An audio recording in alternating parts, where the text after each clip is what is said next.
নমস্কাৰ মাধৱ পল্লী ফাৰ্মৰ চেনেলটোলৈ সকলোকে আকৌবাৰ যিসকলে ভিডিঅ'টো চাই আছে মোৰ সকলোকে স্বাগতম জনালোঁ।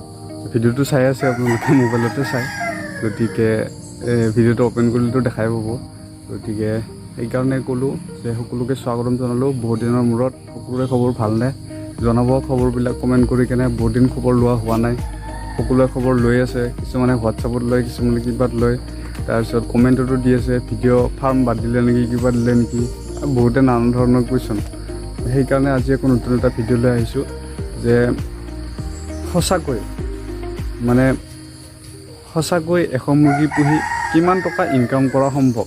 গতিকে বহুতে বহুত ভিডিঅ' বনাই আছে এশ মুৰ্গী পুহি একদম 10,000, 15,000, 20,000 টকা ইনকাম কৰিব পাৰি। গতিকে এয়া মই আজি অকণমান সকলোৰে ৰাখি কেনে অকণমান আইডিয়া এটা দিবলৈ চেষ্টা কৰিলোঁ যে আচলতে এশ মুৰ্গী পুহিলে আমাৰ কিমান টকা লাভ হ'ব বা কিমান টকা ইনকাম হ'ব। গতিকে সেই হিচাপে আগবাঢ়িলোঁ। আৰু আপোনাৰ লাভটো মই প্ৰথমতে এটা কথা কৈলোঁ যে লাভটো আপোনাৰ কি হয় মাৰ্কেটৰ ওপৰত ডিপেণ্ড কৰে। যদি আপোনাৰ মাৰ্কেটত কি হয় 400 টকা 450 টকা থাকে, তেতিয়া লাভটো অকণমান 10,000ৰ ওপৰত যায়। আৰু যদি আপোনাৰ 400ৰ তলত থাকে মাৰ্কেটটো, ধৰক এতিয়া বৰ্তমান 300, 350 এনেকুৱা হৈ আছে, তেতিয়াহ'লে 10ৰ ভিতৰত থাকে আৰু 10,000ৰ ভিতৰত থাকে এশ মুৰ্গী পালন কৰিলে। গতিকে হিচাপটো আপোনালোকক মই চাই দিওঁ। গতিকে প্ৰথম মই এটা নোট কৰি ৰাখিছোঁ, নোট কৰি থৈ দিছোঁ যে প্ৰথম আমাৰ পোৱালি লাগিব। পোৱালি আমাৰ ধৰক 45 টকাকৈ ধৰিছোঁ। পোৱালি 100 পোৱালি আনিলে আপোনালোকে পোৱালিটো ভাল পোৱালি চাই আনিব। কিছুমানে বহুতে ফোন কৰে যে কি হয় 100 পোৱালি আনিছিলোঁ 20টা 30টা মৰি গ'ল। 100 পোৱালি আনিলে ইমান 20টা 30টা নমৰে।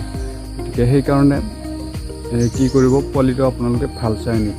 গতিকে পোৱালি আমি 100 পোৱালি 45 টকাকৈ ধৰিছোঁ, আৰু মেক্সিমাম ধৰিছোঁ আমি 45 টকাকৈ। 45 টকাকৈ হ'লে 100 পোৱালিত আমাৰ 4500 টকা হয়। আৰু 4500 টকা হ'লে আৰু দানাটো আপোনালোকে জানে এতিয়া দানাৰ দাম কিমান হৈ আছে। গতিকে দানা আমি কি ধৰিলোঁ, যিহেতু 100 মুৰ্গীৰ কাৰণে আমাক দানা লাগিব 200 কেজি। গতিকে প্ৰায় 2.5 মাহৰ মই হিচাপ দিছোঁ, 2.5 মাহ পুহিব পাৰিব আপোনালোকে 200 কেজিৰে। আৰু 200 কেজি দানাৰে আমি কি কৰিছোঁ, 150 কেজি আমি দানা ধৰিছোঁ, ফিডটো ধৰিছোঁ, আৰু 50 কেজি আমি মাকৈ গুড়িটোত ধৰিছোঁ, যিটো টুকুৰা টুকুৰিটো দানাৰ খৰচ কমাবলৈ। আপোনালোকে বুদ্ধি জানিলে আৰু খৰচ কমাব পাৰিব। মাকৈ গুড়া, চাউল, ধান দি কেনে প্ৰথম 1 মাহটো কণ্টিনিউ দানা খুৱাওক, তাৰপিছত একবেলা দানা দিব, একবেলা চাউল দিব, একবেলা মাকৈ গুড়ি দিব। এনেকুৱা চিষ্টেমত আপোনালোকে লাভটো অকণমান বেছি কৰিব পাৰে। যিহেতু আমি বিজনেছ কৰি আছোঁ, বিজনেছ কৰিলে আমি লাভটো চাব লাগিব যে আমাৰ কেনেকৈ লাভ হয় বেছিকৈ।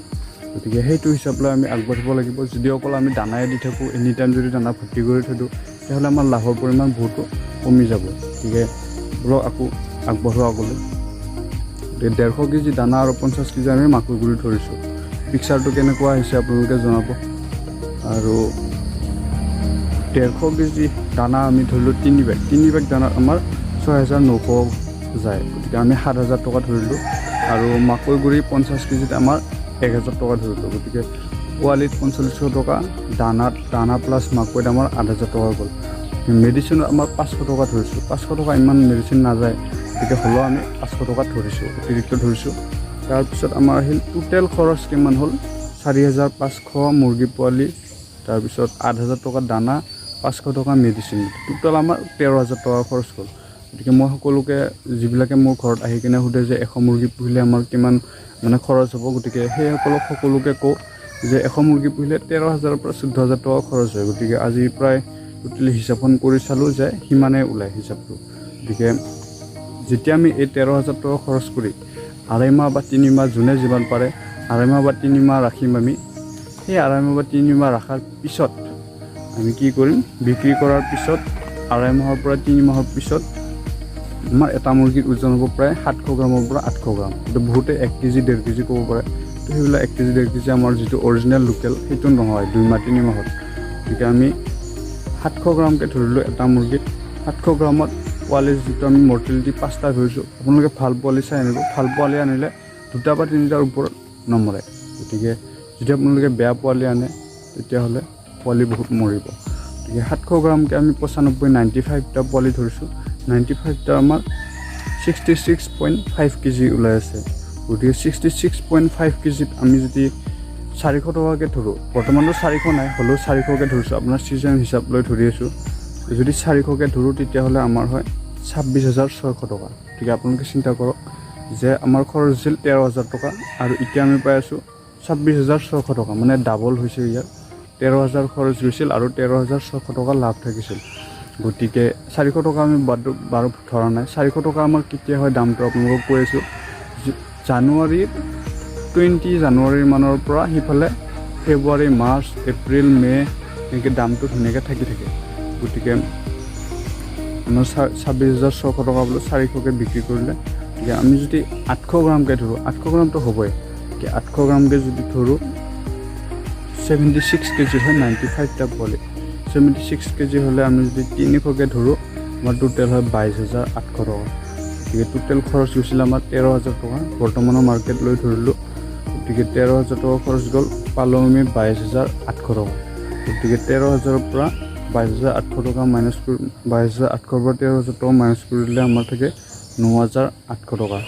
গতিকে এইখিনিয়ে আমাৰ বেছি লাভ নাথাকে। প্ৰায় যদি 300কৈ ধৰোঁ, বৰ্তমান হিচাপত ধৰিছোঁ, বৰ্তমান যিহেতু মাৰ্কেট ডাউন হৈ আছে, এইটো সময়ত মানে সকলোৰে চৰাইবিলাক আছে, ঘৰৰ যিবিলাকে 5টা 10টা পোহে সেইবিলাকো বৰ্তমান বিক্ৰী কৰিব পৰা হৈছে। গতিকে সেইকাৰণে দামটো মাৰ্কেটটো কমি গৈছে।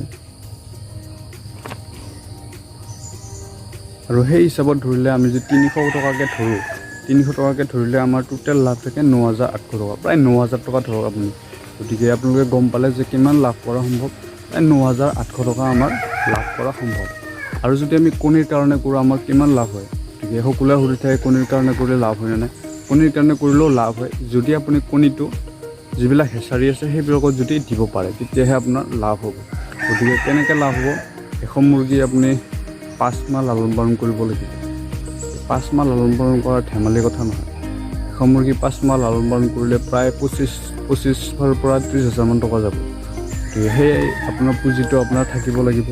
তাৰপিছত নেক্সট কথা হ'ল আপোনাৰ কি কৰিব লাগিব, তাৰ যিটো 5 মাহ পালন পোহন সেইটো কৰিব লাগিব। তাৰপিছত আপুনি যদি 100 কণী পৰাকৈ ৰাখিব খোজে তেতিয়াহ'লে আপুনি 200 পোৱালি উঠাব লাগিব, কাৰণ 200 উঠালেহে আপোনাৰ 100 মাইকী মুৰ্গী হ'ব আৰু 100 মতা মুৰ্গী হ'ব। গতিকে 100 মাইকী মুৰ্গীটো ৰাখি তাৰ লগত আৰু 20টা আমি মতা মুৰ্গী ৰাখিব লাগিব। গতিকে মই হিচাপ দি আছোঁ 100 মাইকী মুৰ্গী 20টা মতা মুৰ্গী। গতিকে 100 মাইকী মুৰ্গী যেতিয়া থাকিব তাৰ পৰা আপুনি ডেইলি কণী পাব 30ৰ পৰা 35টা বা 40টা কেতিয়াবা পাই যাব। গড়ে আমি 30টাকৈ কণী ধৰিলোঁ, গতিকে আমাৰ 30টাকৈ কণী ধৰিলে এটা কণীত আমাৰ 12.5 টকামানকৈ পৰি যায়। গতিকে প্ৰায় দিনত 400 টকামান আহে। গতিকে আপুনি কণীটো হেচাৰীক দিব, যদি আপুনি বজাৰত বিক্ৰী কৰে তেতিয়াহ'লে দামটো নাপাব, এতিয়া প্ৰায় 15 টকা যোৰা, 20 টকা যোৰা সেনেকৈ পাব। যদি হেচাৰীক দিয়ে আপুনি 25ৰ পৰা 26 টকা যোৰা পাব। গতিকে সেই হিচাপে 30ৰ পৰা 35টা কণী পাৰিলে আপোনাৰ 450ৰ পৰা 400 টকা থাকিব। গতিকে দানা খাব সিহঁতে প্ৰায় 100 মুৰ্গীয়ে প্ৰায় খাব 5 কিলো দানাৰ দাম 150 টকা। গতিকে আপোনাৰ যাব 150 টকা খৰচ, আপুনি পাব 400ৰ পৰা 450 টকা। সেই হিচাপে দিনত 200 টকা বা 250 টকা লাভ থাকে। গতিকে এইখিনি হিচাপ আপোনাৰ মই যিমান পাৰোঁ জনাবলৈ চেষ্টা কৰিলোঁ, আৰু মই যিমান জানো সিমান আপোনালোকক ক'বলৈ চেষ্টা কৰিছোঁ। আৰু ইয়াত যদি কিবা ভুল ভ্ৰান্তি হৈছে আপোনালোকে নিজে নিজে শুধৰাই ল'ব। গতিকে এইখিনি ভিডিঅ'টো সকলোৱে শেষলৈ চোৱাৰ বাবে ধন্যবাদ।